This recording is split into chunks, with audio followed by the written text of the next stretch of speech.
Mais je pense effectivement que c'est important de montrer en fait la couverture qui a été le tableau qui a été choisi pour illustrer, pour être la couverture de cet ouvrage. Il y a de l'iconographie évidemment qui a été produite dès l'année 1793 tout au long d'ailleurs du 19e siècle, que ce soit des gravures, des peintures, sur cette période troublée de la Révolution française.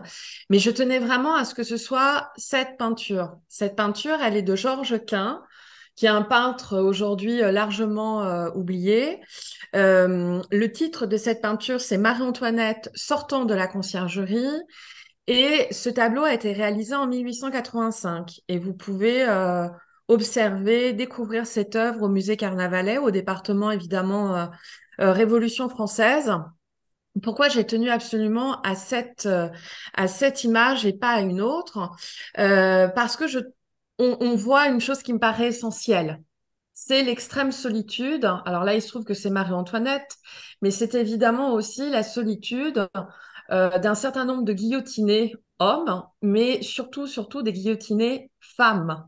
Et il faut bien comprendre qu'un des mots clés de tout ce livre, de tout cet essai, c'est le mot solitude, parce qu'on peut même dire que le fait de les isoler fait partie du processus en fait d'humiliation, c'est-à-dire qui consiste en fait à être seul face à la multitude, à être seul dans des conditions évidemment ô combien difficiles et dramatiques.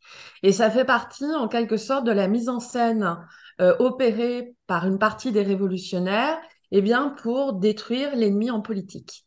Et vraiment, j'insiste, cette solitude, cet isolement est probablement une des caractéristiques des femmes condamnées à mort au moment de ce qu'on appelle la terreur. Contrairement à d'autres figures charismatiques de la Révolution, et là je pense à des hommes, que ce soit évidemment les dantonistes, les hébertistes ou les robespierristes, ils meurent en groupe. Ce sont des hommes qui meurent en groupe, c'est-à-dire qui partent à l'échafaud. D'ailleurs, ils sont jugés euh, en groupe, ils partent à l'échafaud en groupe et ils affrontent la mort en groupe. Ce qui n'est pas le cas, du moins, des quatre femmes réunies dans cet ouvrage. Et moi, ça me semble un point essentiel et on voit très bien, effectivement, là, il se trouve que c'est Marie-Antoinette, mais ça pourrait être Madame Roland, Olympe de Gouges ou Jeanne du Barry, eh bien, le fait qu'elles doivent aussi se confronter à elles-mêmes, seules, et faire face donc à une situation ô combien éprouvante. Pour moi, c'est vraiment très important de partir de ce premier constat, en fait. Voilà. Alors, ma première question, c'est très simple. Pourquoi ces quatre femmes? Alors, en fait, le casting, il s'est imposé à moi très rapidement. Bon, il se trouve que moi, ça fait, bon, moi, il y a très longtemps, j'étais à l'Institut d'histoire de la Révolution française. J'ai, comme vous l'avez dit dans la présentation, j'ai longtemps travaillé sur Marie-Antoinette, que ce soit son image, ses mémoires, voilà. J'ai aussi énormément travaillé à l'Institut d'histoire de la Révolution française sur la figure de Madame Roland. Et j'ai toujours eu cette intuition que cet automne 1793 était tout à fait hors norme, particulier, alors que ce soit évidemment dans l'histoire de la Révolution, mais en particulier dans l'histoire des femmes. Parce que comme je ne cesse de le dire dans cet ouvrage, c'est pas un ouvrage de plus sur ce qu'on appelle la terreur. C'est vraiment une page essentielle sur l'histoire des femmes qui, en fait, quelque part, entérine ce qui se passait avant pour les femmes avant la Révolution et qui sera même une sorte de fondement, de base extrêmement solide pour ce qui va suivre après 1793. Et évidemment, on va en avoir le paroxysme avec le Code Napoléon, le Code civil en 1804. Ces quatre femmes se sont imposées à moi parce que cet automne 1793 est à la recherche eh bien, de boucs émissaires, d'ennemis politiques, parce que tout simplement, cette révolution est acculée à un très, très grand nombre de difficultés. Alors évidemment, des difficultés militaires, parce qu'il ne faut pas oublier que bien cette révolution est en guerre avec une grande partie des monarchies de l'époque, l'Autriche, la Prusse, l'Angleterre. Parce que cette révolution est aussi confrontée à un grand nombre d'ennemis, comme on dit, intérieurs. Je pense en particulier à ce qu'on appelle désormais, à partir du début de l'année 1793, ce qu'on commence à appeler les guerres de Vendée. Et puis aussi ces difficultés liées à des mouvements, alors c'est un peu compliqué, le fédéralisme, où en fait on remet en question ce pouvoir très centralisé, parisien et masculin, avec les représentants de la montagne. Je pense évidemment en premier lieu à un Robespierre. Marat vient d'être assassiné par Charlotte Corday au mois de juillet 1793. Donc c'est vraiment aussi un contexte qui, d'un point de vue strictement émotionnel, est extrêmement chargé. Et puis, bien sûr, il y a aussi toutes ces difficultés de ravitaillement, d'inflation, de difficultés économiques qui ne sont pas propres à cet automne 93, mais qui sont exacerbées en cet automne 1793. Et donc, dans ce temps révolutionnaire, on va chercher, en fait, des responsables, des coupables, des individus sur lesquels on va pouvoir, imputer absolument toutes les fautes, toutes les difficultés que rencontre la Révolution, qu'elles soient militaires, qu'elles soient de situation de guerre civile, ou évidemment les difficultés économiques. Et c'est ce qui se passe avec ces quatre femmes-là, qui ont pour premier point commun, pardon d'enfoncer une porte ouverte, ce sont des femmes. Et donc, ce sont des anti-héroïnes faciles à ériger en bouc émissaire. Dire que cette révolution est largement misogyne, je ne dis pas que tous les révolutionnaires étaient misogynes, mais il faut jamais oublier que cette révolution est faite par et pour des hommes qui appartiennent au XVIIIe siècle, et que cette misogynie qu'on taxe de révolutionnaire, en fait, elle est tout simplement propre au XVIIIe siècle dans son ensemble. Et donc, le fait d'expliquer que ces femmes, qui se sont d'une façon ou d'une autre, chacune à sa manière, aventurées dans cet espace public, politique, pourraient en grande partie expliquer l'ensemble des difficultés auxquelles cette révolution est confrontée. Alors évidemment, il y a une part qui est largement irrationnelle. Certaines, par exemple, comme Jeanne du Barry, est largement déconnectée des événements révolutionnaires, ne s'intéresse pas vraiment, ou en tout cas afin de ne pas s'intéresser à cette révolution. Dans le cas de Madame Roland et d'Olympe de Gouges, dire que cette révolution est à l'origine la leur, parce qu'elles se sont engouffrées dans cette révolution avec passion et qu'elles ne cessent d'alerter et d'appeler à cette modération. Ça ne déplaît pas évidemment en cet automne 1793. Et puis, dans le cas de Marie-Antoinette, elle est cette femme qui est pas seulement sous la Révolution, qui depuis maintenant des années, bien avant la Révolution, est la femme la plus détestée de l'ensemble du XVIIIe siècle. Donc, ce casting, en fait, s'est vraiment imposé à moi de façon limpide. Et c'est assez incroyable d'être considérée, d'avoir pour point commun, outre d'être une femme, d'être des ennemis mortels, d'être à ce point considérées comme dangereuses pour cette révolution, alors qu'au final, entre elles, elles ont très peu de choses à partager, elles ont très peu de choses en commun. Je ne vous entends plus. Je ne vous entends plus. Pardon, excusez-moi. Vous le signifiez bien dès les premières pages de votre livre. Vous démarrez par un article du Moniteur universel où on voit véritablement tout le mal qu'on pouvait penser de ces femmes. Alors cet article dont vous parlez, qui est pour moi une source essentielle pour cet automne 1793, il est rédigé de mémoire dans la deuxième moitié du mois de novembre 1793. Autrement dit, quand Marie-Antoinette, Olympe de Gouges, puis Madame Roland ont déjà été donc jugées et exécutées. On essaye, dans cet article, on s'adresse, si j'ose dire, aux vraies femmes. Alors, qu'est-ce qu'une vraie femme à cet automne 1793?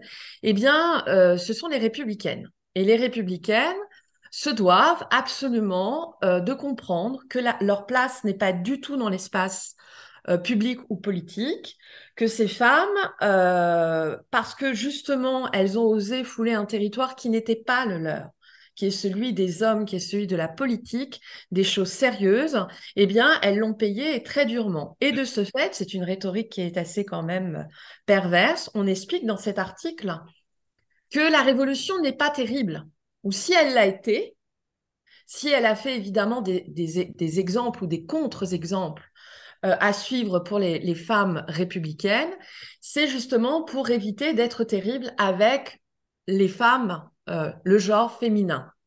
Et je trouve que cet article, je voulais absolument commencer par cette source qui est très accessible à lire, qui n'a pas besoin d'être accompagnée par l'historien ou par l'historienne, parce que tout de suite, on est, si j'ose dire, dans le bain de cet automne 1793, qui est évidemment terrible et qui mobilise une rhétorique qui est assez irraisonnable et effrayante.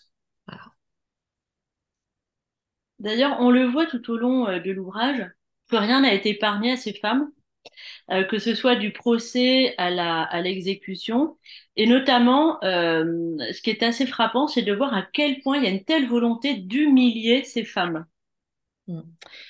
Alors, je suis évidemment d'accord avec vous, mais je vais juste ajouter, on les humilie, en particulier aussi au moment de leur arrestation, qui est un temps extrêmement important dans la construction de mon récit, parce que qui évidemment permet aussi de contextualiser, c'est-à-dire pourquoi sont-elles arrêtées? C'est quand même une vraie question.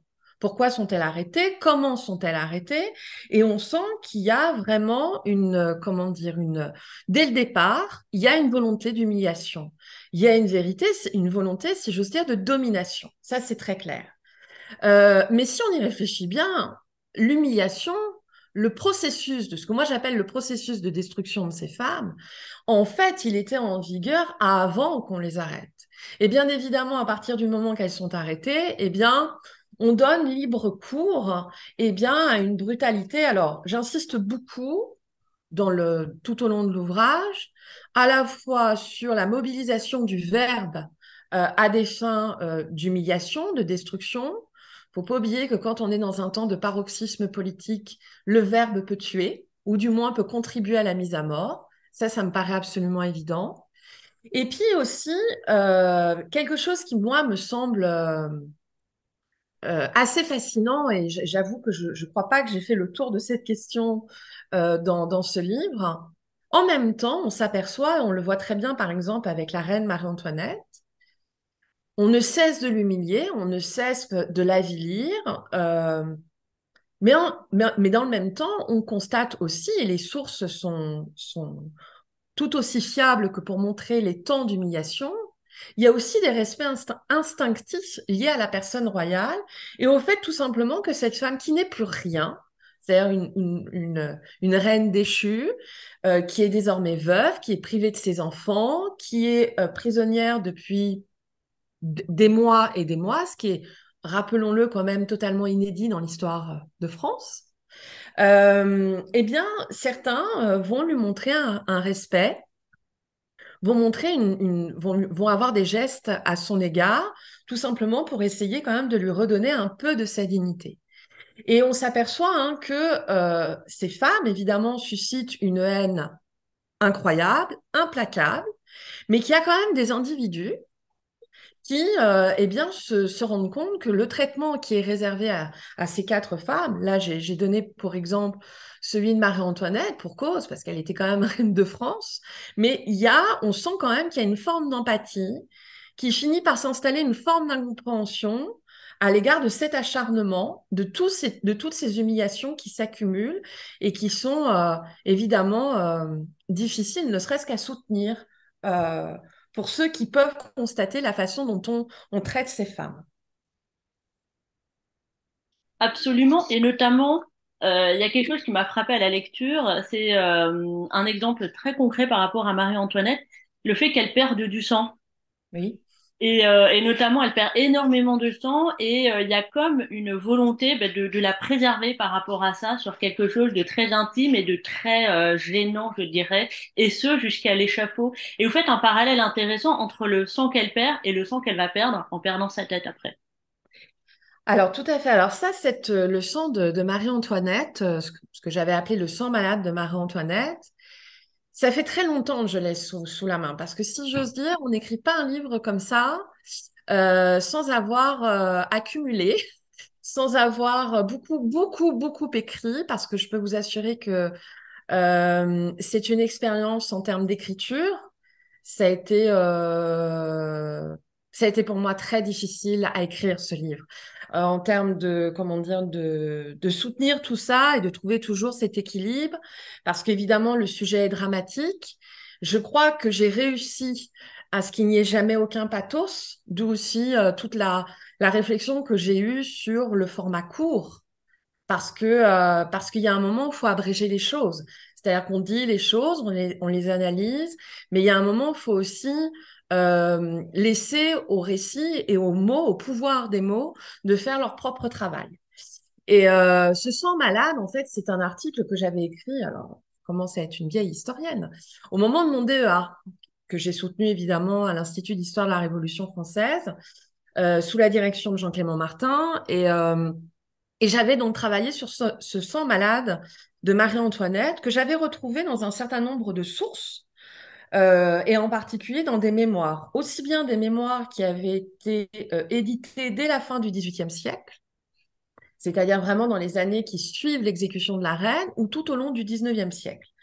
Alors, ce sang, pour être honnête, est-il réel ou pas? Je ne sais pas, je ne saurais jamais. Mais ce qui est certain, c'est que on associe évidemment parmi tout l'imaginaire que constitue la Révolution et qu'on mobilise très facilement, évidemment, il y a le sang, que ce soit celui de la reine ou des autres. Et dans le cas de Marie-Antoinette, ce sang la suit, si j'ose dire, à la trace. Et qu'effectivement, quelque part, ce sang qu'elle perd ou qu'elle perdrait, c'est évidemment une sorte de répétition du sang qui va s'écouler de façon spectaculaire le 16 octobre 1793 au moment de son exécution. Mais ce qui est assez incroyable, moi j'ai envie de dire quelque part, est-ce que ce sang est-il réel, fantasmé? C'est pas le cœur de ma démonstration. Le cœur de ma démonstration, c'est de dire que cette femme, elle est associée au sang, à cette couleur, à la maladie. C'est-à-dire que très probablement, parce que ça à l'époque, j'avais un peu joué à l'apprenti médecin en essayant de comprendre d'où pouvait venir ce sang malade, sachant que Marie-Antoinette a été guillotinée quelques jours avant son 38e anniversaire. Donc, a priori, elle était beaucoup trop jeune pour entrer dans un cycle de préménopause ou de ménopause. Mais a priori, qu'une femme perde autant de sang, il pourrait y avoir aussi des explications physiologiques qui n'ont aucun rapport avec le temps politique qu'elle traverse. Ce qui est très intéressant, c'est de voir à quel moment on date les premiers moments où elle perd du sang. Alors, très souvent, on explique que c'est à partir du moment qu'on lui a arraché son sang, c'est-à-dire son fils au tout début du mois de juillet 1793. Mais ce qui est certain, c'est que là, on voit bien qu'on est dans un fantasme quasi permanent et qui mobilise évidemment des images très fortes et qui contribue très fortement à la fois à écrire l'histoire de Marie-Antoinette, mais aussi ce temps-là de la Révolution française. Et ce sang est tout sauf anecdotique, tout sauf anecdotique. Alors, je voudrais poursuivre sur les humiliations sur ces femmes, en particulier sur Madame du Barry aux Langues de Gouges. Notamment Langue de Gouges, qui n'a pas arrêté de dire qu'elle était enceinte au moment de monter sur l'échafaud et que elle a quand même perdu sa tête. On n'en avait que faire de ça. Il y a quelque chose qui m'a frappée, c'est aussi Madame du Barry qui a été dupée, où on lui a fait croire qu'elle pourrait être libérée en échange d'informations et qu'elle va malgré tout sous l'échafaud. Ils ont usé de tout pour, je dirais pas les mener à bout, mais pour je sais pas si on peut parler d'humiliation ou de cruauté poussée à ça. Il y a de la perversité, c'est-à-dire que quand vous parlez de ces mécanismes-là, très clairement, on rentre dans des logiques de mécanismes pervers. Et on rentre, alors pour moi, là, on va encore au-delà de l'humiliation encore une fois, je l'ai déjà employé au cours de cette intervention, on est dans des mécanismes de destruction. Et j'ai envie de dire, alors là, je vais pas me faire des amis auprès de mes collègues historiens, et en particulier de la Révolution française.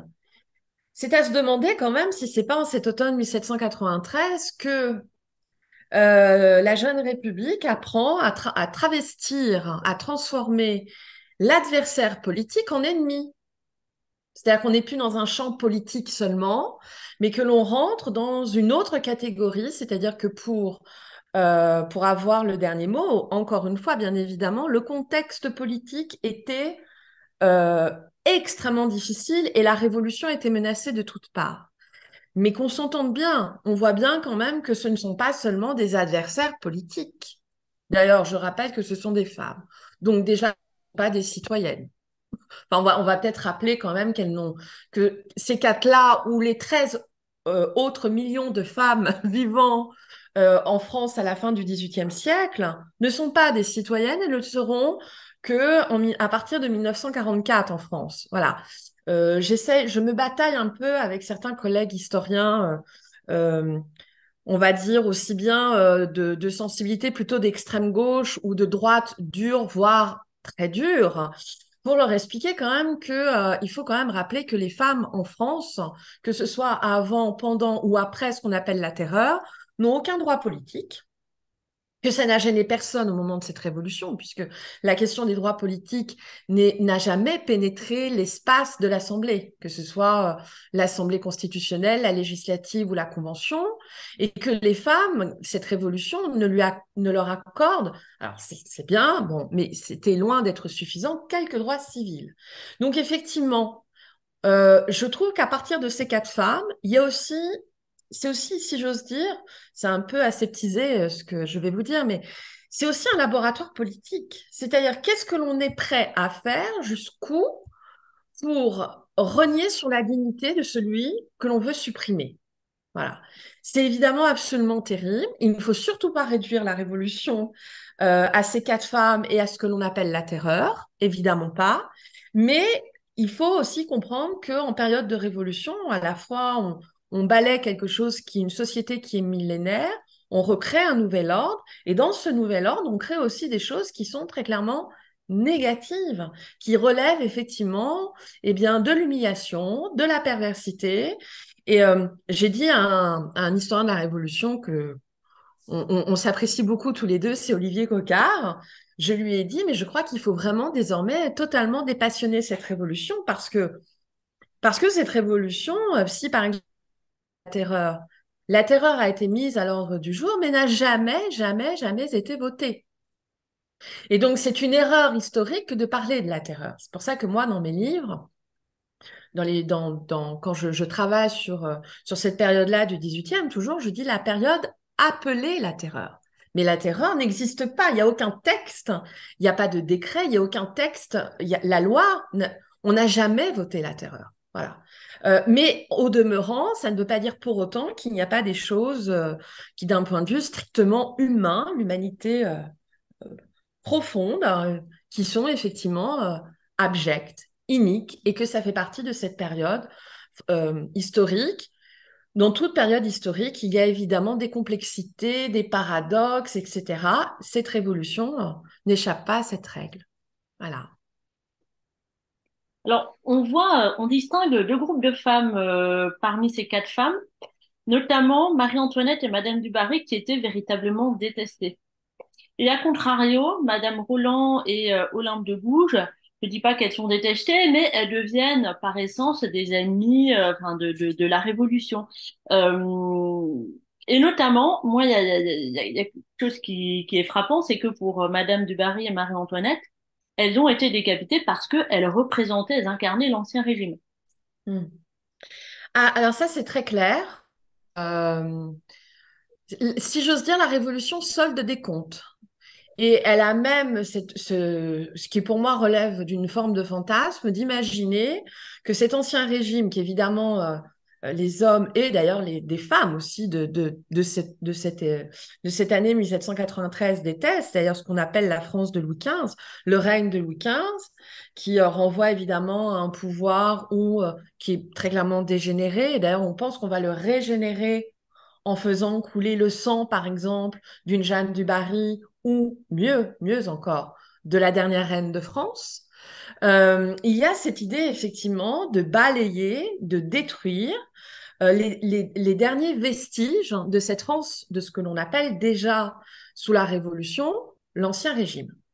Je pense que les révolutionnaires ont fait preuve de quelque naïveté en imaginant que d'humilier à ce point et de condamner à mort et de guillotiner ces deux femmes, qu'on allait tourner la page de cet ancien régime parce que, qu'on le veuille ou non, il y a quand même des permanences à cette culture d'ancien régime, y compris dans la, comment dire, dans la culture des républicains les plus, euh, les plus radicaux. Voilà, donc on ne solde pas évidemment un régime par le biais de l'humiliation et de la destruction.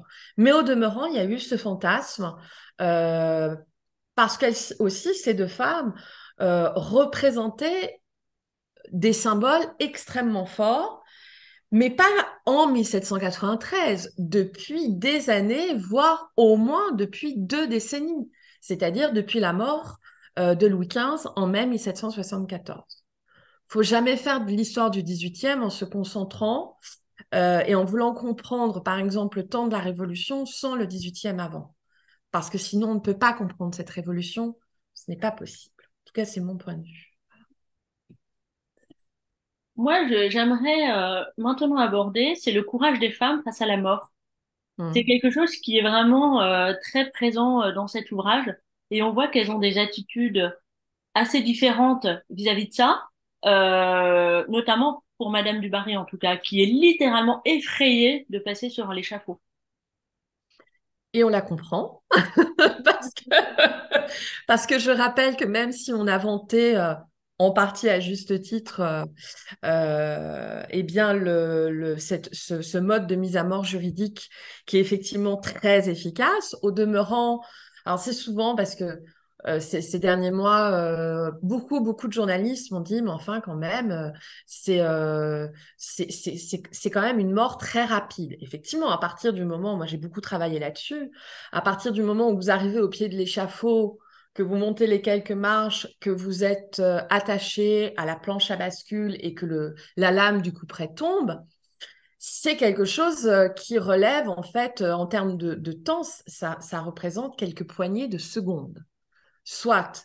Il faut jamais oublier que précédemment à ces quelques secondes, il y a à peu près 2 heures entre le moment où on sort de ce que l'on appelle l'antichambre de la mort, c'est-à-dire la conciergerie, et qu'on va, parce qu'il faut compenser justement la brièveté de cette exécution par la guillotine, par le fait aussi quand même de montrer eh bien, ces condamnés à mort et que il y a quand même, qu'on le veuille ou non, une dimension de spectacle et de mise en scène.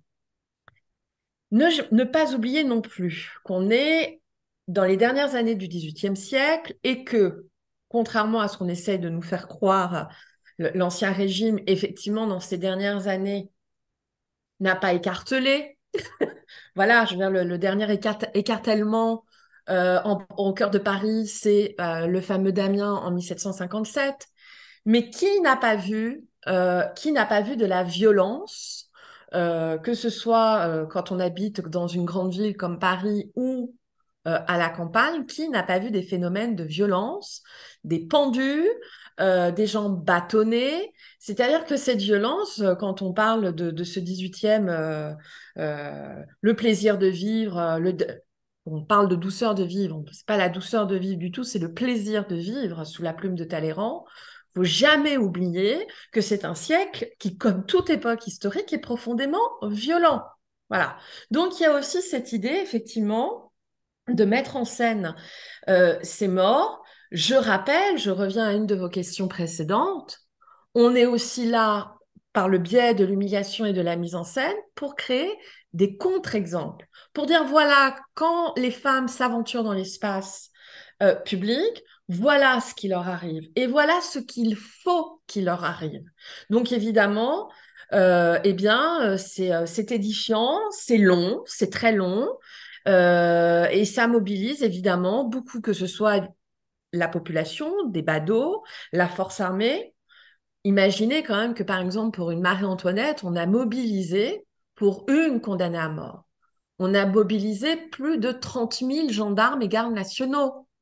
Voilà, c'est-à-dire qu'il y a quand même quelque chose qui est, même on pouvait encore imaginer une tentative d'enlèvement, etc. Mais enfin, pour un individu, mobiliser une telle force armée, c'est quand même tout à fait déroutant. Donc, effectivement, ces chats, mais alors ça, on le voit, on le mesure parfaitement dans les sources, que ce soit les mémoires, que ce soit la presse écrite, tous se sont très clairement énervés parce que ces femmes, globalement, eh bien, face à la mort, et quelle mort? Une mort juridique, faut pas l'oublier, une exécution publique, eh bien, elles donnent le change. Et elles donnent le change de façon superbe. Marie-Antoinette va très clairement mourir en ancienne reine de France et fille d'archiduchesse. Madame Roland, qui est une femme ô combien fascinante et merveilleuse, va mourir en héroïne romaine pour cause parce qu'elle est pétrie de culture romaine et elle a une telle admiration pour cette culture, l'histoire, la philosophie de l'Antiquité romaine. Olympe de Gouges, Olympe de Gouges, qui globalement se montre assez courageuse, même si elles ont été nombreuses à le faire, mobiliser le stratagème d'être enceinte pour reculer le moment de l'échafaud, en vain. Et puis aussi, eh bien, Jeanne du Barry, alors ça c'est très intéressant parce que pendant très longtemps, on s'est dit, en fait, cette femme meurt comme elle a vécu, c'est-à-dire sans aucune dignité, euh, en se donnant spectacle, parce que très clairement, elle va, que ce soit au tribunal révolutionnaire, dans la cour du mai, la conciergerie, que ce soit entre la conciergerie et la place de la Révolution, et même au pied de l'échafaud et sur l'échafaud, elle, dans une certaine mesure, je ne sais pas si l'expression est bonne, elle perd toute dignité. Il faut bien comprendre aussi qu'à cette femme, on a fait croire pendant à peu près 5 heures qu'elle allait avoir la vie sauve et qu'il y a une sorte d'acharnement, elle ne veut pas mourir.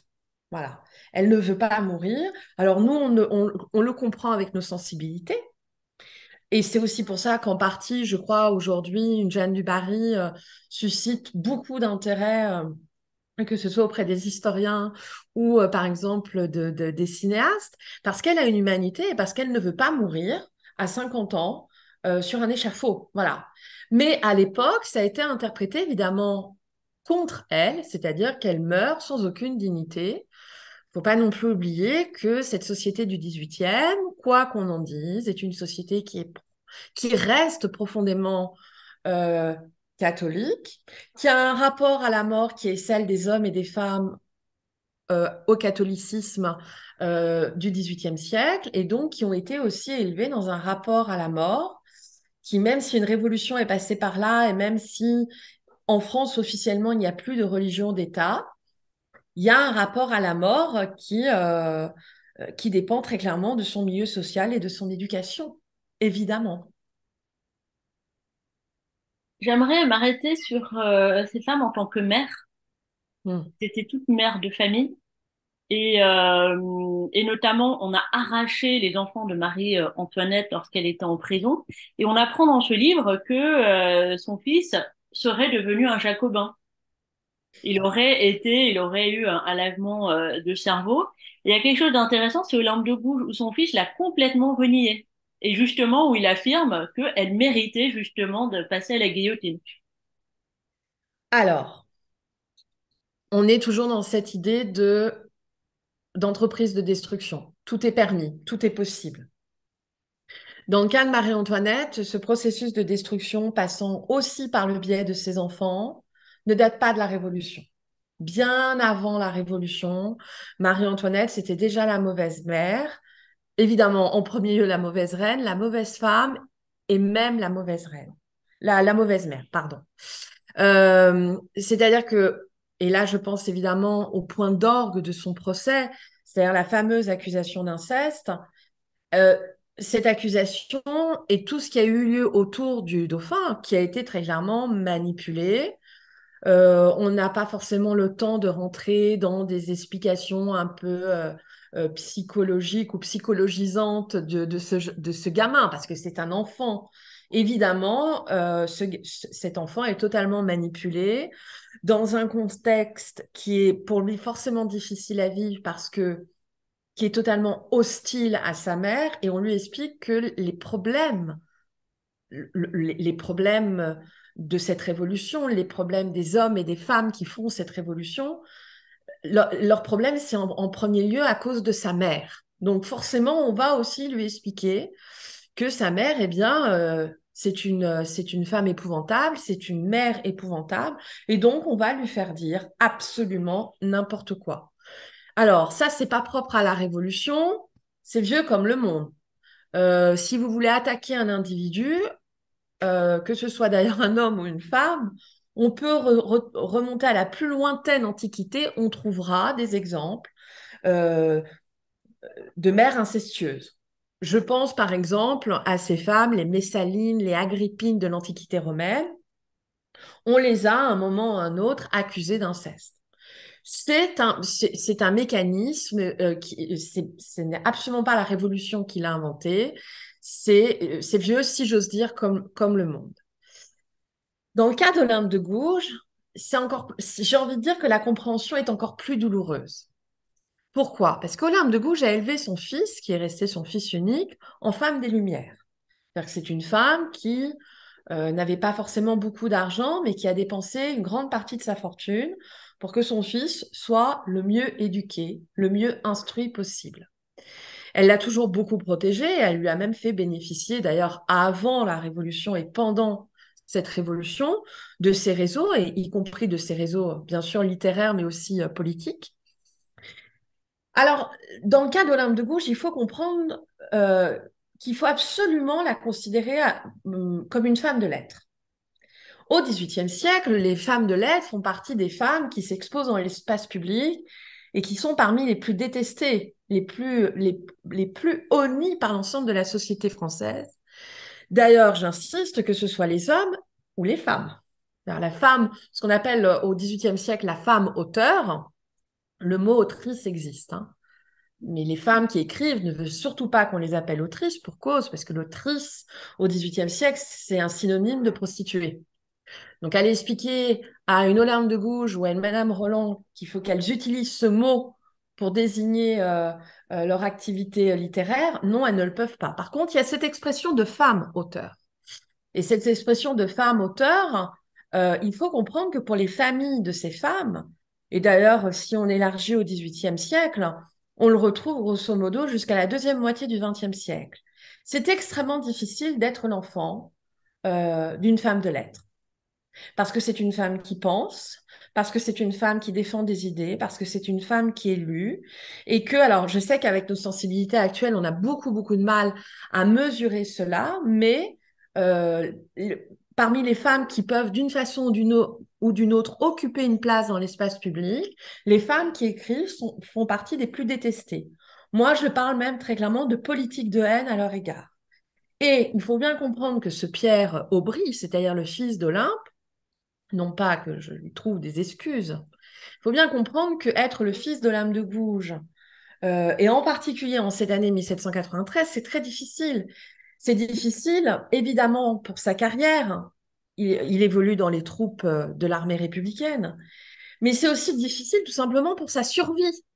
C'est-à-dire qu'il faut bien comprendre que si lui, il revendique d'être le fils d'Olympe de Gouges, qu'on appelait très souvent au XVIIIe la de Gouges, ça veut tout dire. C'est une expression qui appartient à la misogynie ordinaire. Euh, et de revendiquer tout ce qu'elle a pu défendre comme idée, qui a pu défendre l'idée qu'il fallait absolument se battre contre toute forme de radicalité, Olympe fait partie des rares voix à dénoncer toute forme de violence dans l'espace public, et en particulier quand ces violences sont produites par des femmes. Pour lui, ça relève du suicide de défendre sa mère. Donc, effectivement, dans les heures qui vont suivre l'exécution d'Olympe de Gouges, donc le 3 novembre 1793, il rédige ce qu'on appelle une profession de foi civique, dans laquelle non seulement, alors évidemment c'est très dur, non seulement il approuve la condamnation à mort de celle que l'on nomme Olympe de Gouges par le tribunal révolutionnaire qui siège à Paris, qu'il désapprouve, qu'il condamne toutes les idées défendues par cette femme. Et la fin de la lettre est très claire. Il renie Olympe de Gouges il ne la reconnaît plus pour être sa mère. Évidemment, pour nous, c'est d'une violence considérable, mais il faut bien comprendre que probablement cet homme n'avait pas d'autre choix que d'être aussi dans le fait d'approuver la sentence de mort et de renier cette femme pour mère. C'est évidemment terrible. Quelques années plus tard, il s'en expliquera dans un texte où il m'a l'air plutôt sincère. Voilà. Vous terminez votre ouvrage par, vous faites un parallèle entre la date, le 16 octobre, la mort de Marie-Antoinette, et le 16 octobre, l'assassinat de Samuel Paty. C'est vraiment quelque chose de fort et de très émouvant quand on lit ça, de voir ce tel parallèle-là. J'aurais préféré ne jamais le faire, Surtout qu'ils sont morts de la même façon en plus. Voilà, je bien rajouterai sûr. ça. Euh, Ce livre guillotiné est né dans la nuit du 16 au 17 octobre 2020. Bon, on sait tous ce qui s'est passé le 16 octobre 2020. On apprend par voie de presse qu'un enseignant a été assassiné et probablement même décapité. Alors le 16 octobre, pour moi, comme je l'explique dans l'épilogue de ce livre, et en fait dans l'écriture de mon récit, j'avais commencé par écrire cela, mais c'était trop difficile. Et alors j'ai préféré terminer par ça parce que c'était tout simplement plus pudique. Voilà. Euh, le 17 octobre 2020, j'étais demandée pour une conférence euh, sur la place, ou plus exactement sur la non-place des femmes dans la société française du XVIIIe siècle, que ce soit avant ou pendant la Révolution française. Et évidemment, j'étais amenée à parler dans cette typologie, eh bien, de celle que je nomme maintenant mes guillotinées. Je n'ai pas du tout dormi, mais comme j'imagine des milliers, voire des millions d'entre nous dans la nuit du 16 au 17 octobre. Et puis évidemment, cette semaine-là, du 16 octobre, moi, je suis toujours très sollicitée par les médias parce que effectivement, c'est l'exécution de Marie-Antoinette. Et donc, je sais que je vais avoir toujours une sollicitation de la part de médias. Et en plus, même, il y avait, je crois, un livre qui était sorti, un de mes livres qui venait de sortir sur Marie-Antoinette. Voilà. Alors, dans un premier temps, je me suis dit, c'est pas possible. Euh, Dans une vie antérieure, j'ai été professeure d'histoire. Je suis très attachée à ce métier, qui est pour moi l'un des plus beaux métiers qui existent. Il n'y a aucune démagogie quand je dis ça. C'est l'un des plus beaux métiers qui existent. Voilà. Et, euh, et je me suis dit, je vais quand même pas aller parler. Enfin, déjà, prendre le micro, parler pendant 2 heures de la non-place des femmes au 18e, c'était pas possible. Et de parler de ces femmes qui ont fini guillotinées alors qu'on avait un concitoyen, c'était pas possible. Alors, pour moi, qui suis assez sensible, comme vous pouvez le constater, l'écriture, c'est un moyen de défense. Voilà. Pour moi, écrire, c'est se défendre. Et je me suis dit, tu vas exhumer tout ce que tu as fait il y a maintenant plus de 15 ans. Donc, quand tu étais à l'Institut d'histoire de la Révolution française, j'avais entre autres travaillé sur la série W des archives du tribunal révolutionnaire. Et j'avais surtout essayé de travailler sur le genre dans les prisons révolutionnaires et jusqu'à l'échafaud, pour trouver en fait, comment ont vécu ces hommes et ces femmes ce temps dit de terreur. Et puis, bah, comme on en a parlé ensemble tout à l'heure, j'avais écrit sur le sang malade de Marie-Antoinette, voilà. Et je me suis dit, il est temps d'écrire ce livre que tu as dans l'esprit depuis très longtemps. C'est aussi pour ça que tout à l'heure, je vous ai dit, on n'écrit pas ce livre-là comme ça par hasard. Et c'est pas un hasard non plus, pardon, c'est pas de l'immodestie, mais c'est une réalité. Ce livre, depuis il est sorti début février, connaît un immense écho dans les médias français. Voilà, c'est pas un hasard euh, parce que l'histoire c'est jamais le passé et qu'il y a évidemment une modernité du sujet, voire des éléments tragiques dans notre actualité récente. Et donc, j'ai proposé à mon éditeur, Nicolas Grapayen, qui depuis quelques années a créé les éditions Passé Composé. Avant, il était chez Perrin, moi aussi. Je l'ai suivi chez Passé Composé. Et je lui dis, voilà, j'aimerais parler de ces, pas seulement des procès, mais de ce temps entre l'arrestation et le moment où ces femmes sont guillotinées. Et j'ai pas fini cette phrase qui m'a dit, je prends. Voilà. Il y a des livres, ce sont des évidences, et si j'ose dire, il y a que le fil d'Ariane à tirer. Et je l'ai tiré, j'écris assez vite, et lui, je l'ai écrit à peu près en 2 mois. Voilà. Parce que tout était là. Alors évidemment, en termes de sources, parce que évidemment, tout est parfaitement sourcé, et même si j'ai fait l'économie des notes de bas de page, mais voilà, tout était là. Et pour moi, c'est une façon évidemment aussi de rendre hommage à ce concitoyen et qui aurait pu être mon collègue quand j'étais enseignante. Voilà. Alors, je terminerai par deux questions. Est-ce qu'on peut considérer ces femmes comme des martyrs, en fin de compte? Je vais vous dire quelque chose. On m'a déjà posé la question, hein. Euh, Dans les excès, je suis très attentive, moi, au vocabulaire que l'on emploie, toujours en toutes circonstances. Vous savez que dès la Révolution, on a parlé des martyrs républicains. C'est-à-dire qu'on empruntait, en fait, à cette culture religieuse, en particulier catholique, euh, on empruntait du vocabulaire. Moi, j'ai envie d'employer un mot qu'on utilise aujourd'hui à tort et à travers. Ce sont des victimes. Ce sont de vraies victimes. Voilà. Ce sont des victimes, ça ne veut pas dire qu'elles étaient, en tant qu'individus, parfaites, irréprochables. Non, pas du tout, mais elles sont maltraitées par ceux qui sont censés être leurs concitoyens et qui ne les reconnaissent même plus simplement pour leur humanité. Je fais partie des historiens et historiennes du XVIIIe siècle et nous sommes malheureusement peu nombreux à vouloir dépassionner cette Révolution française et en particulier le XVIIIe siècle dans son ensemble. Il y a encore beaucoup, beaucoup, beaucoup de chemin à parcourir là-dessus. Et j'espère que, modestement, à l'échelle de ce livre, voilà, ce sont vraiment des victimes, comme on peut comprendre une victime. Voilà. Alors, ma dernière question, elle est toute simple à la lecture de ce livre. Est-ce qu'on peut dire que ces quatre femmes qui sont passées sur l'échafaud étaient des femmes modernes? Incontestablement, oui, parce que c'est aussi ce qu'on leur reproche.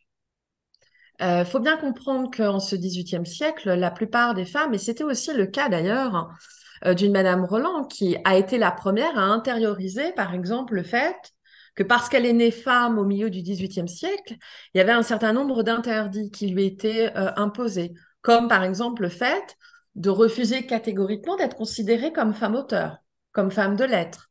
Je m'explique, pas seulement écrire, mais être éditée, lue, diffusée. Voilà. Et c'est avec cette révolution qu'elle va opérer sa propre révolution et dire, écrire magnifiquement que si c'était à refaire, elle serait le Tacite de la France. Autrement dit, euh, parce qu'il y a justement l'expérience de cette révolution, qui est une période ô combien euh, complexe, éprouvante pour la plupart des Françaises et des Français, que bien évidemment, ces personnes qui vont être atypiques, qui vont avoir osé fouler un espace qui leur était interdit, je pense évidemment à l'espace public, politique, elles font preuve une Olympe de Gouges et d'une modernité incroyable dans les idées qu'elle défend, et ce, bien avant la Révolution. Voilà. Et la façon dont elles vont aussi vivre cette révolution, qu'elle soit la révolution, je pense évidemment à Olympe et à Madame Roland, ou qu'elle soit contre cette révolution, Marie-Antoinette et dans une certaine mesure Jeanne du Barry, chacune effectivement a une forme de modernité et c'est ce qu'on leur reproche et c'est ce qu'elles payent.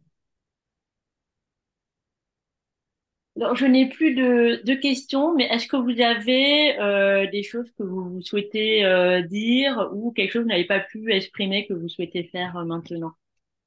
Écoutez, je crois qu'on a dit beaucoup de choses. Moi, je vous propose qu'on fasse le temps de questions, échanges avec les... Je bois une petite gorgée de thé, Bon. pardon. Alors, est-ce qu'il y en a qui souhaitent poser des questions à Cécile Berny?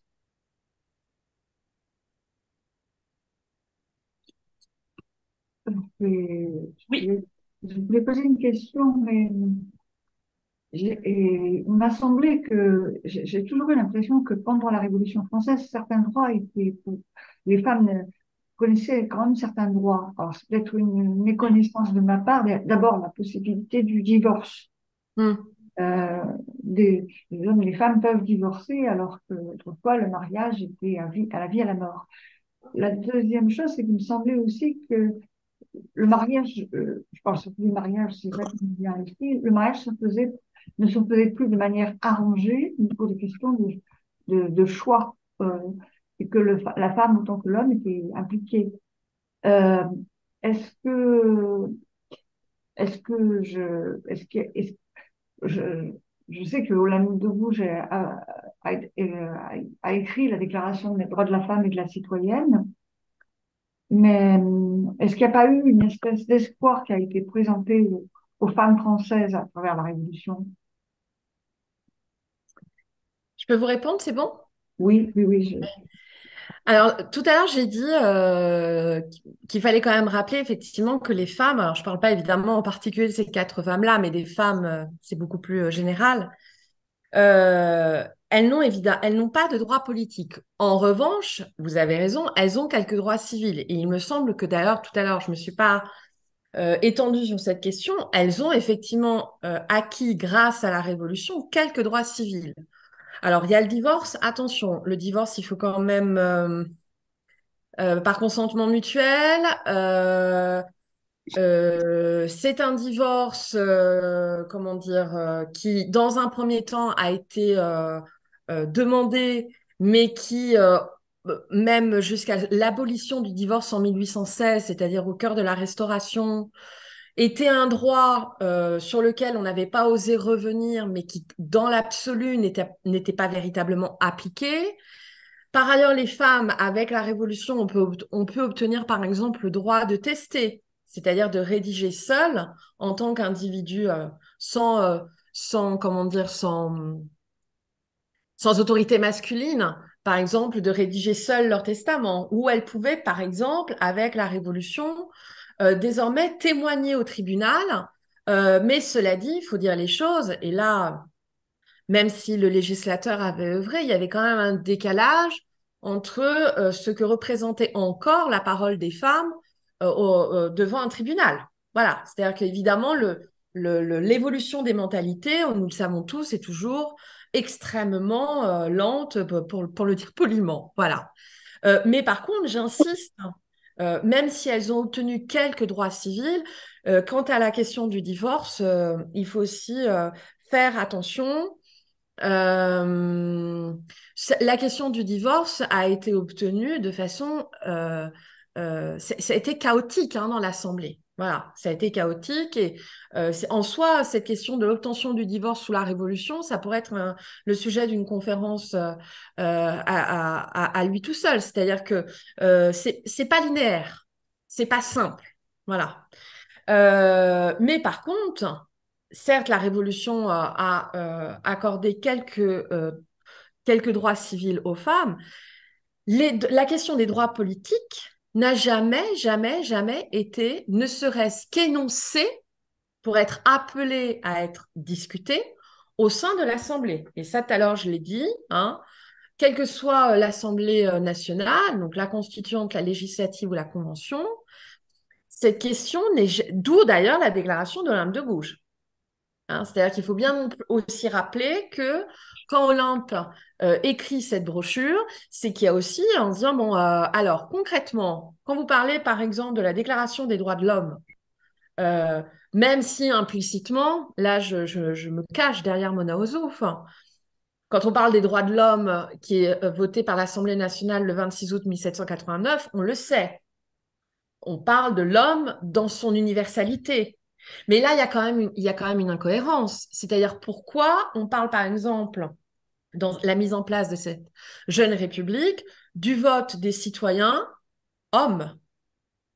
Pourquoi on ne parle pas du vote des femmes? En d'autres termes, c'est une universalité qui n'est pas complète. Quand Oui. à partir du moment, voilà. Donc, bien évidemment, vous avez raison d'attirer, parce que peut-être tout à l'heure, je suis passée peut-être un peu trop vite, mais j'insiste, il faut comprendre que ces femmes évoluent dans un univers. Mais quand je dis ça, attention, c'est pas pour ou contre la révolution, hein.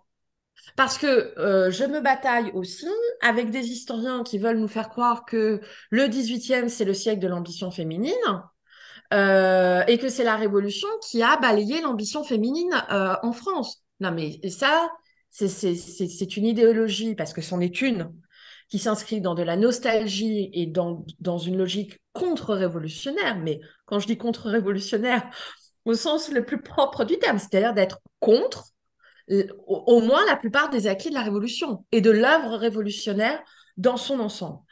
C'est pour ça que c'est compliqué et qu'il faut toujours avoir à présent d'un côté, c'est complexe, c'est vraiment complexe, et en même temps d'être toujours dans la nuance. Comme je dis souvent, alors là c'est pareil, quand je dis ça, c'est pas du tout pour dire que Napoléon est un homme extraordinaire et féministe, mais c'est pas, enfin, je veux dire, le code civil, qui est évidemment abominable pour les femmes, Oui. c'est-à-dire d'être considérées comme avant la Révolution, et c'est-à-dire comme pendant tout le XVIIIe siècle, comme d'éternelles mineures. Ah, ça c'est très clair, hein. Avant, pendant, après la Révolution, les femmes sont d'éternelles mineures. Ça veut dire ce que ça veut dire. Quand on est mineur, on n'a pas de droit politique, on n'a pas de droit civique. Point. Eh bien, c'est pas l'œuvre seulement de Napoléon. Lui, très clairement, il met en mots une législation qui, de toute façon, repose sur des fondements qui conviennent quasiment à tout le monde, les hommes et les femmes. Voilà. Il faut voir ça dans la continuité, en fait. Voilà.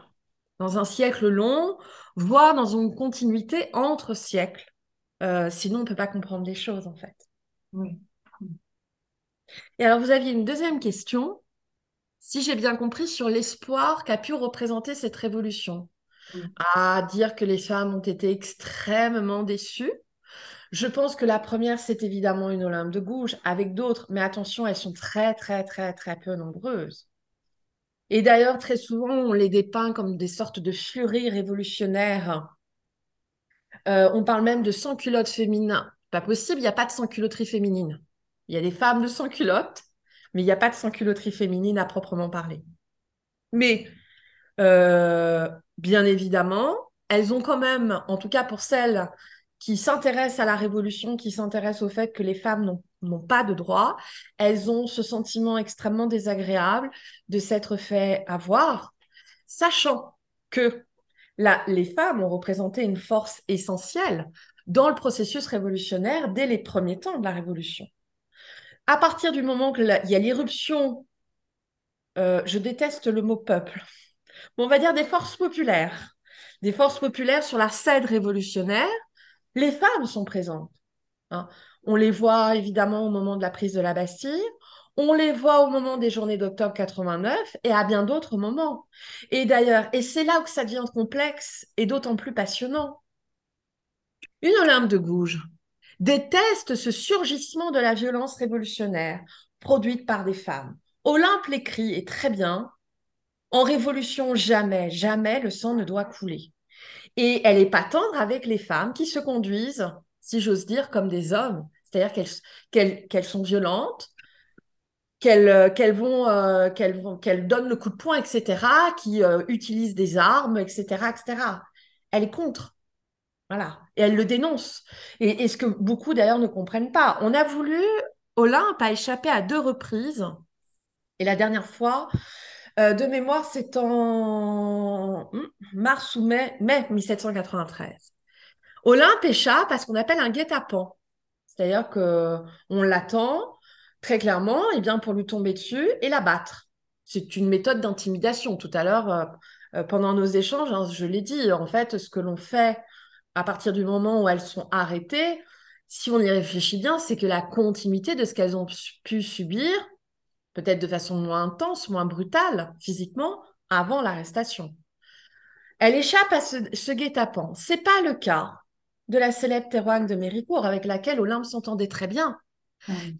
Théroigne qui, dans les jardins du Palais des Tuileries, alors ça c'est très important, Théroigne, la foule lui tombe dessus, donc on est vraiment à 2 pas de la salle du Carrousel où se tient la convention. Une foule lui tombe dessus, elle est détroussée, c'est-à-dire qu'on remonte ses jupes, ses jupons et qu'on lui baisse ce qu'on appelait la culotte, c'est-à-dire vraiment on la met fesses nues, puis on la fesse, c'est-à-dire qu'on la bat physiquement, fesses à l'air. Elle en devient folle quand même. Rappelons que elle passe les 23 dernières années de sa vie enfermée à la salpêtrière. Elle a complètement vacillé, elle a perdu la raison. Et très clairement, c'est lié à cette humiliation publique. Ce sont des hommes qui la fessent, c'est-à-dire qui la battent physiquement. Mais qui l'a détroussée? Qui a remonté les jupes? Ce sont les femmes. Ah oui. Et ça, c'est vraiment très important Une Olympe de Gouges était méprisée, détestée comme une Madame Roland, comme voilà, par les hommes et par les femmes. Et je dirais même que, par exemple, des hommes autour d'une Madame Roland ou d'une Olympe de Gouges et qui ont fait preuve d'une bienveillance, voire qui, par exemple, à l'égard de Madame Roland, l'incitent à ne plus être la plume du couple Roland, pas la secrétaire, la plume. C'est-à-dire celle qui écrit les textes et son mari signe les textes, que ce soit des articles pour la presse, des lettres, des comptes rendus, des discours pour l'Assemblée. Ou que ce soit, par exemple, pour la carrière d'Olympe de Gouges avant la Révolution, quand elle était dramaturge. Il y a beaucoup d'hommes qui vont lui dire, mais bon sang, tu es un auteur. Vas-y. Voilà. Lance-toi véritablement, épouse ta vocation. Voilà. Et à côté de ça, il y a des femmes qui haïssaient Olympe de Gouges et qui haïssaient Madame Roland. Voilà. C'est pas, rien n'est jamais simple et binaire. Voilà. Merci beaucoup. Est-ce qu'il y a d'autres questions?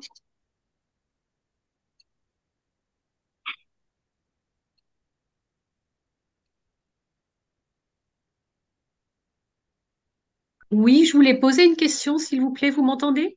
Oui, oui, Oui. tout à fait, vous pouvez Oui. y aller. Par rapport au sang malade, j'avais deux petites remarques. Le fait que le souverain est de sang bleu, est-ce que Oui. le fait que le sang rouge de Marie-Antoinette se présente comme en opposition, voilà, du sang bleu de son mari? Et l'autre chose, c'est que ce sont souvent les prostituées qui se fardent en rouge. Est-ce qu'il y a justement aussi cette image qu'on veut donner de Marie-Antoinette? Voilà, je vous remercie. Excellente question. Merci.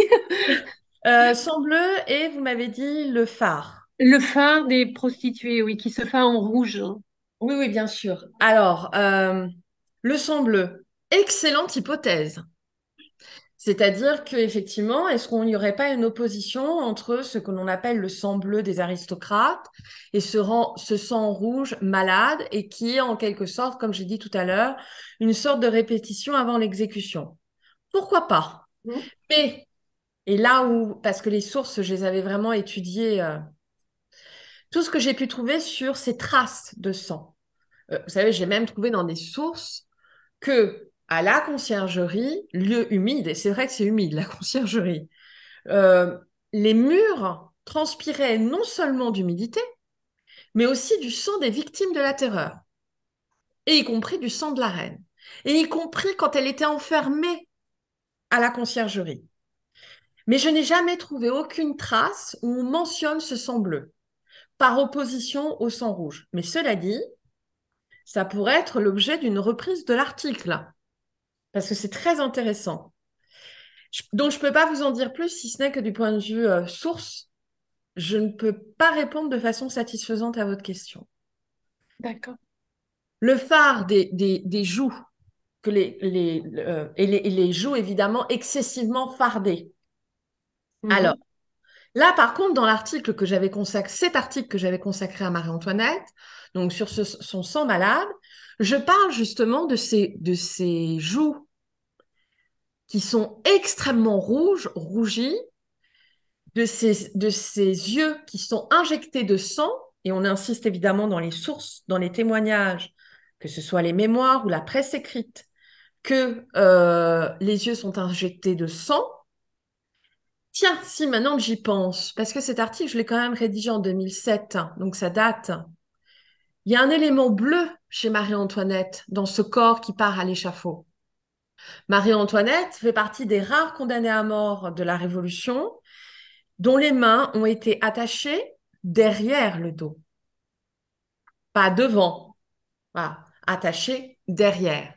Et certains témoins disent, alors, est-ce que ils sont dans un témoignage authentique ou est-ce qu'ils sont dans la mise en scène du récit? On ne sait pas, mais qu'au niveau de ses poignets, son sang est bleu.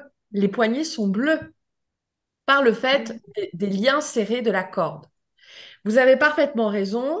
Le phare des joues était alors non seulement un signe caractéristique des prostituées, mais aussi des femmes de la cour. Et les femmes de la cour, et Marie-Antoinette a eu un temps cette folie, Madame du Barry aussi probablement, c'est même certain, qui plus est parce que c'était une ancienne prostituée de luxe, fardaient parfois excessivement leurs joues. Ce qui est certain, c'est que le maquillage, parce que je rappelle quand même que le premier critère de beauté au XVIIIe, c'est le teint blanc, éclatant, comme la porcelaine. C'est le blanc. Voilà. Le blanc de la pureté, de la bonne santé, etc., etc. Et évidemment, le fait de se farder excessivement, eh bien, c'est un signe de mauvaise vie. C'est un signe de femme légère. C'est un signe de femme. Alors, les 4 femmes qui sont dans ce livre ont été, à un moment ou un autre, voire durant des années et des années, taxées de prostitution, de prostituées. Marie-Antoinette, on dit, de Marie-Antoinette, on dit depuis au moins 1775, grosso modo 20 ans avant sa mort, que elle couche avec tout le monde, quelles que soient d'ailleurs les origines sociales. C'est-à-dire qu'elle couche avec des hommes, des femmes, quelles que soient les catégories sociales. Voilà. Du roi son grand-père Louis XV, au domestique, au valet. Voilà. On a dit de dire que Madame Olympe de Gouges, pendant très très longtemps, jusqu'à sa mort, on a dit qu'elle était une courtisane, ce qui est manifestement faux. Faux parce que Olympe de Gouges fait partie, alors au XVIIIe siècle, défendre cette idée relève en fait de la logique quasi suicidaire au sein de l'opinion publique.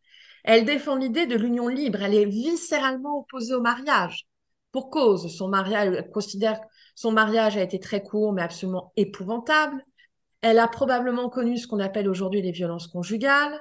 Et elle va défendre, et bien avant sa déclaration des droits de la femme et de la citoyenne de septembre 1791, elle défend ce qu'elle appelle l'union libre. Voilà. Elle défend même l'idée qu'on peut vivre librement avec un homme et avoir des enfants d'autres hommes. Voilà. Vous imaginez ce que, avec de telles idées, on pouvait penser d'elle dans cette société du XVIIIe siècle. Madame Roland, à partir de la chute de la monarchie, c'est-à-dire à partir d'août 1792, quand son mari Roland est à nouveau appelé à la tête du ministère de l'Intérieur, devient celle que l'on appelle, c'est Hébert qui a trouvé ce charmant sobriquet, la reine Coco. Et il l'écrit, il n'est pas seul d'ailleurs, il y a un Marat, il y en a bien d'autres. Elle est pire que l'Autrichienne. Et on la considère évidemment comme une femme d'influence qui agit toujours dans les coulisses, dans l'ombre. On considère qu'elle use de ses charmes, elle use de son corps pour influencer la politique. D'ailleurs, la preuve, c'est qu'elle ne veut pas signer ses textes alors que tout le monde sait qu'elle a une plume, qu'elle écrit pour son mari. Voilà. Mais très clairement, si elle ne les signe pas, c'est-à-dire qu'on va lui reprocher ce que la société lui interdit, c'est-à-dire d'être femme auteur. Voilà. Et puis alors, quant à Jeanne du Barry, dans la mesure où c'est une favorite, qu'elle a été la dernière favorite de Louis XV, et qu'elle a été durant des années et des années prostituée de luxe, la qualifier jusqu'au bout de prostituée, c'était assez facile. Merci beaucoup. Est-ce qu'il y a d'autres questions?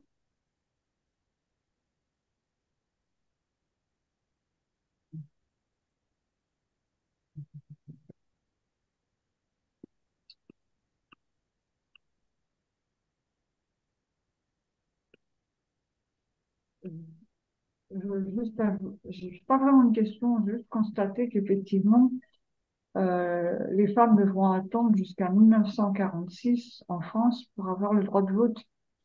Que, en fait, elles connaissent au 19e siècle une véritable régression pire que ce qu'elles ont connu au 18e siècle.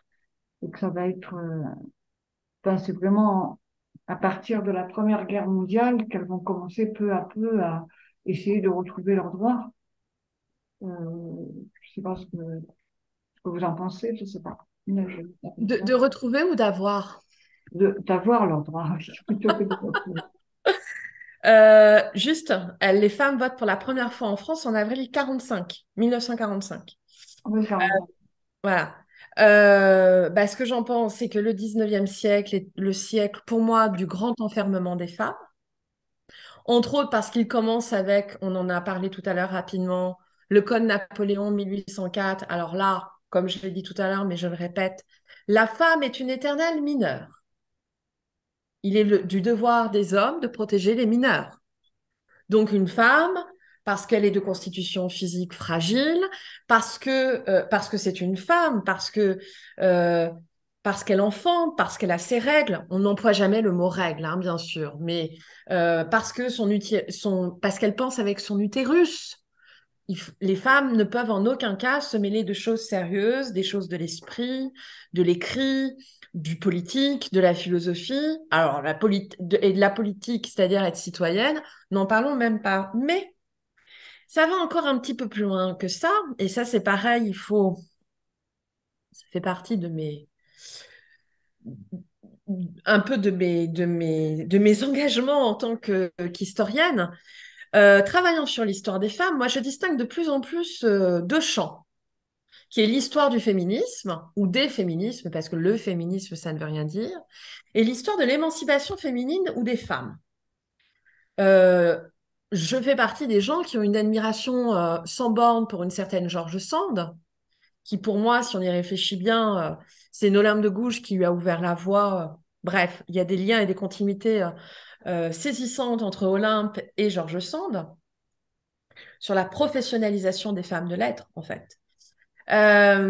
George Sand, au moment de la fameuse révolution de 1848, les quelques féministes parisiennes qui sont présentes auprès d'elle font tout pour qu'elle se présente aux élections sur une liste dont elle serait évidemment à la tête et qui serait une liste de femmes. Et George Sand, qui a très vite désenchanté sur le monde politique, il est hors de question que je m'empare. Alors, en 1848, il ne faut pas oublier que George Sand, c'est une notoriété, c'est une célébrité dans le milieu littéraire, mais c'est vraiment ce qu'on appelle, c'est une des premières figures de la célébrité féminine. Hein. Ses amours sont médiatisés, sa famille est médiatisée, son travail, elle gagne beaucoup d'argent grâce à sa plume.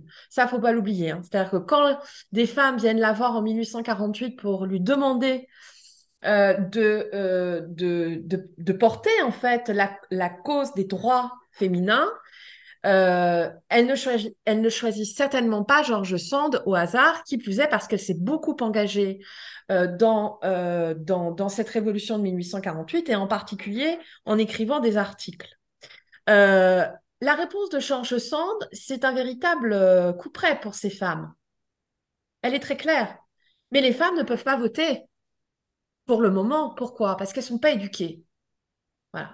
Et qu'une George Sand fait partie de ces figures, et ça a été très mal compris, parce qu'évidemment, c'est un vrai argument. On ne peut pas voter On ne peut pas être citoyen si on n'a pas été éduqué, formé, etc.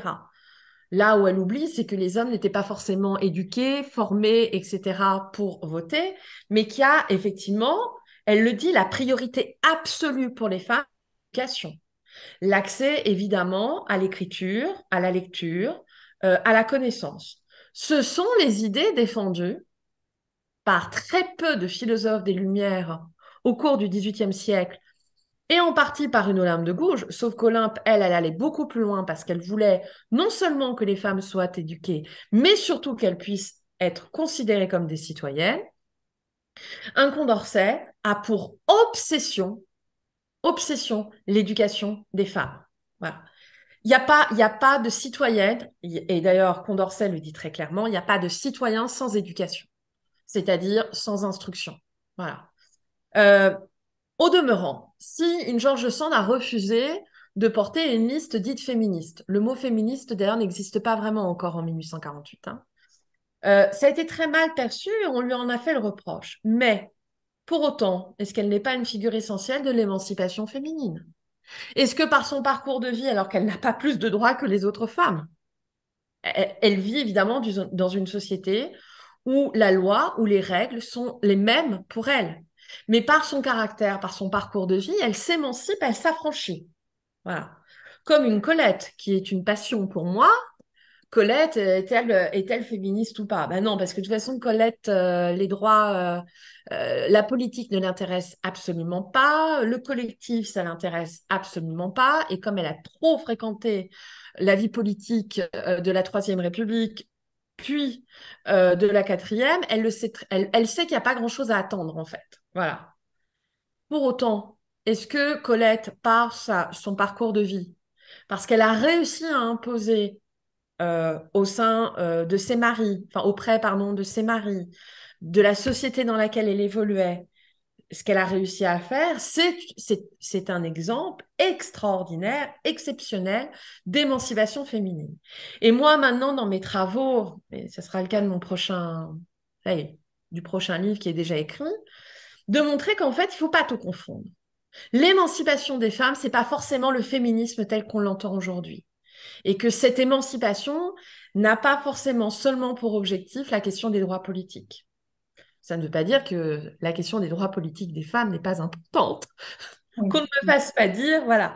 Mais c'est ça, c'est-à-dire que c'est encore une fois, c'est beaucoup plus complexe, c'est beaucoup plus épais, c'est beaucoup plus large qu'il n'y paraît. Voilà. Est-ce que, pardon. Oui, oui, allez-y, je vous en prie. Vous me parlez de moi? Non? Non, je sais pas qui a parlé. Non.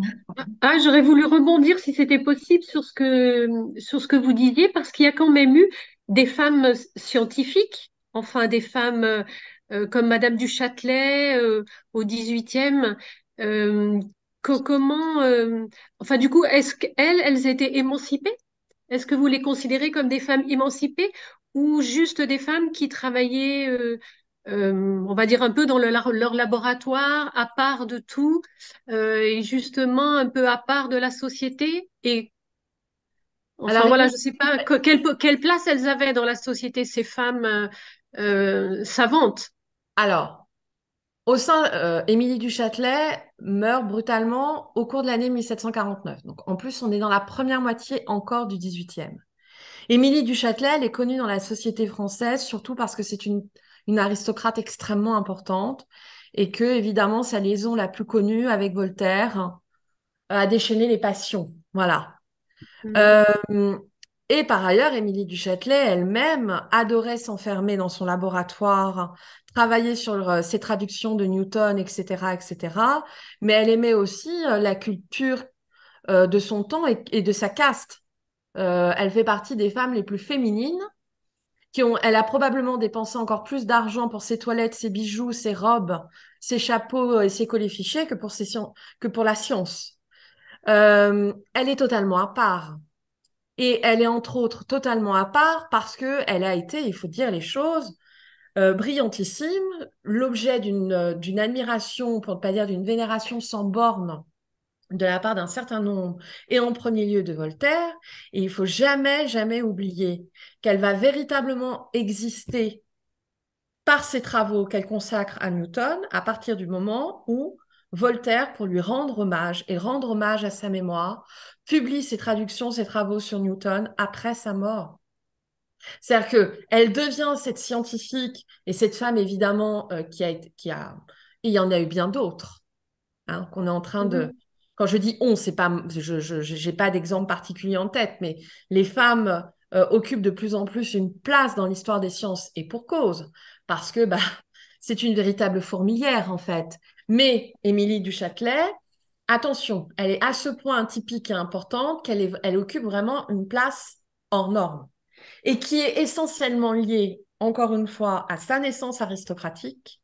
Elle était Mhm. richissime et à sa liaison avec Voltaire, qui lui-même a bien compris que elle était lui qui a voulu aussi être un grand physicien, être un grand scientifique. Il avait bien compris que des deux, le vrai scientifique, bah, c'était elle.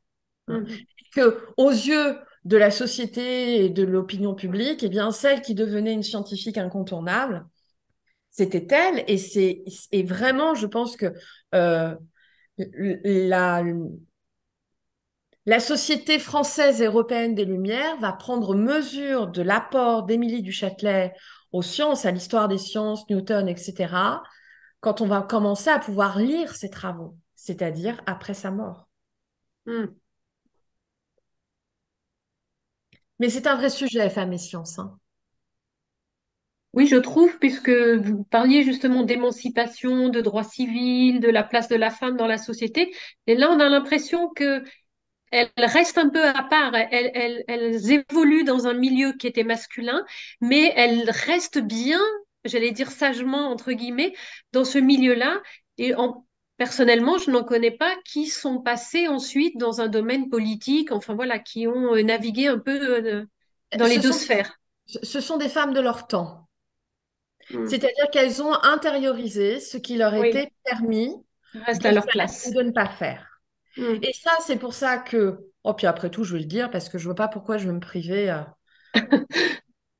Emmanuel de Vardescal, je l'apprécie beaucoup, infiniment, on a d'excellentes relations, c'est pas le problème. Il vient de sortir un gros livre, c'est quelqu'un qui écrit très bien, c'est le Michelet de notre époque, c'est très bien, voilà. Il vient de sortir une Jeanne du Barry. Bon, moi, quand on m'explique que Jeanne du Barry, c'est une ambition au féminin, etc., etc., que tout a été possible pour Jeanne du Barry.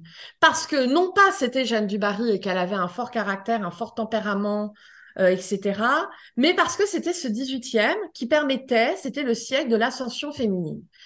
Franchement, encore sortir ça au 21e siècle, les Hmm. bras m'en tombent. Je ne sais Hmm. pas si vous avez suivi le podcast qu'on a enregistré pour Philippe Collin sur France Inter. Mais et il faut dire les choses, Philippe Collin est totalement de mon avis, c'est-à-dire que oser dire que ce n'est pas, il reconnaît évidemment, il reconnaît même des qualités à Jeanne du Barry qu'elle n'a pas. Bon, enfin voilà, il a un rapport à ses personnages, chose que dans une certaine mesure je peux comprendre, mais après ça dépend de quelle histoire. Mais oser dire que le 18e c'est le siècle de l'ambition féminine. Je- Moi, franchement, encore dire ça, pour moi, pour moi, les premiers à avoir vraiment défendu cette thèse qui avant d'être, entre guillemets, diffusée, popularisée, était déjà figée dans la naphtaline, c'est les Goncourt. C'est-à-dire que parce que les Goncourt vont même jusqu'à dire qu'il y a les femmes, parce que c'était le 18e siècle, donc c'est-à-dire le siècle avant la Révolution, pour les femmes, tout était possible, tout était permis. Bon, puis d'ailleurs, comme elles ont quand même beaucoup, beaucoup souffert à la fin du XVIIIe siècle, on leur pardonne leurs dépenses, leur frivolité, etc., etc. Mais c'est complètement suranné. Voilà. Et encore une fois, quand tout à l'heure, j'ai parlé d'idéologie contre-révolutionnaire et nostalgique, bah oui, parce que sincèrement, oser aller dire que le XVIIIe siècle, hein, mais pardon, mais moi je voudrais qu'on m'explique, il est où le siècle de l'ambition féminine depuis que l'histoire Hmm. existe? Voilà. Est-ce que Ah le oui. Est-ce que le 21e siècle, c'est le siècle de l'ambition féminine? Alors, moi, j'ai envie de dire, ça dépend dans quel pays. Voilà, voilà, c'est tout.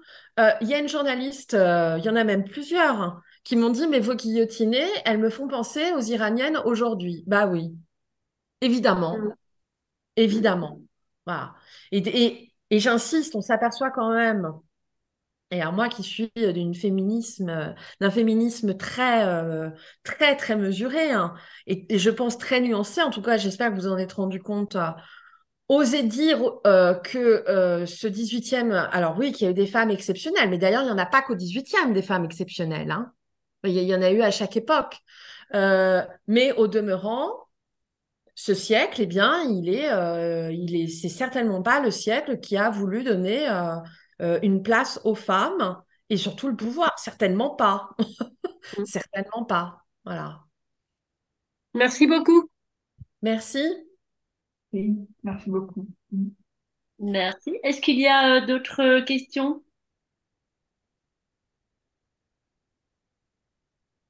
Juste une question par rapport aux femmes qui se trouvent en dehors de France, en Angleterre, en Allemagne, en Prusse, en Autriche.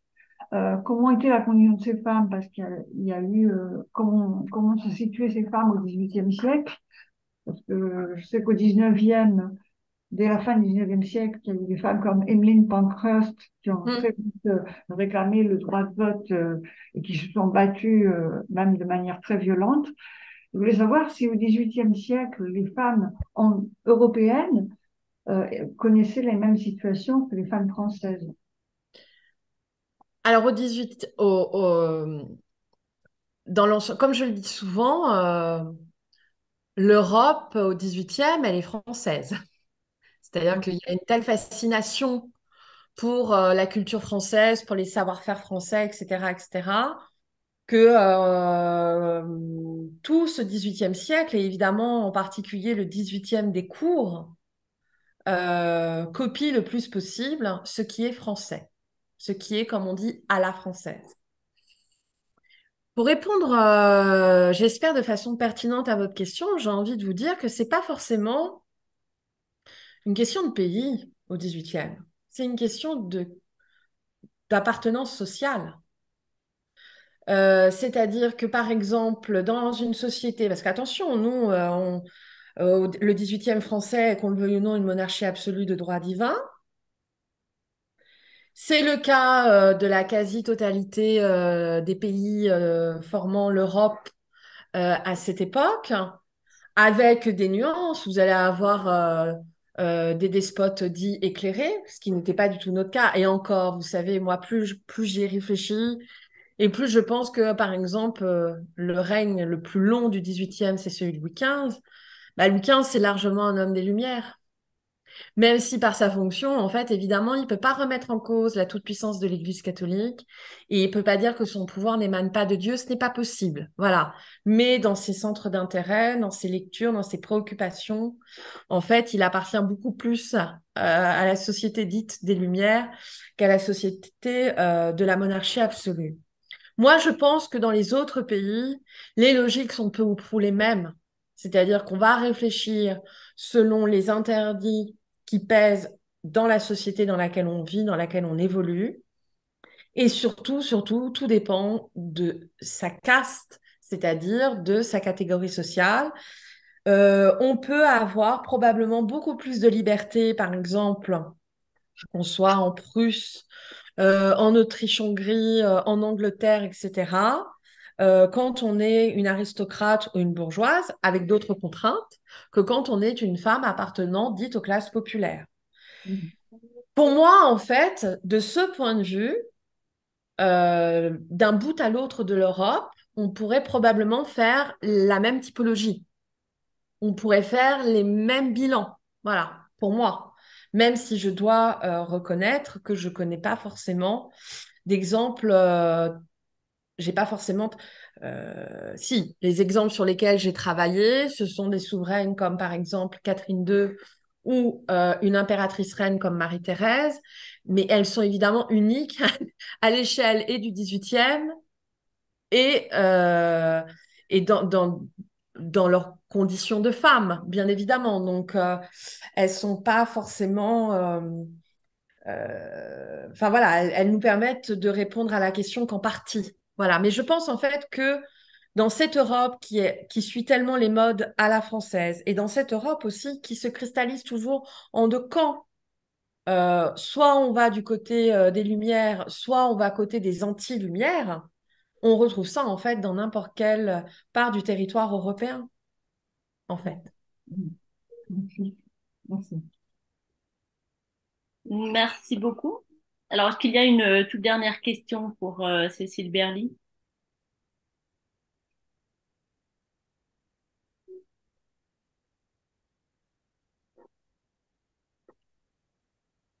Bon.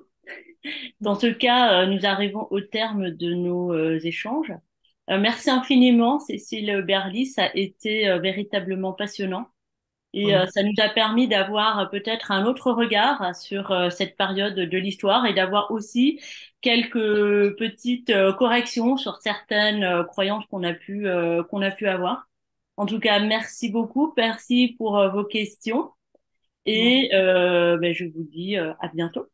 Merci beaucoup, passez une Merci. bonne soirée. Merci à Bonne vous. Bonne soirée. soirée à Au tous. revoir. Au Au revoir. revoir. Au revoir. Merci. Au revoir.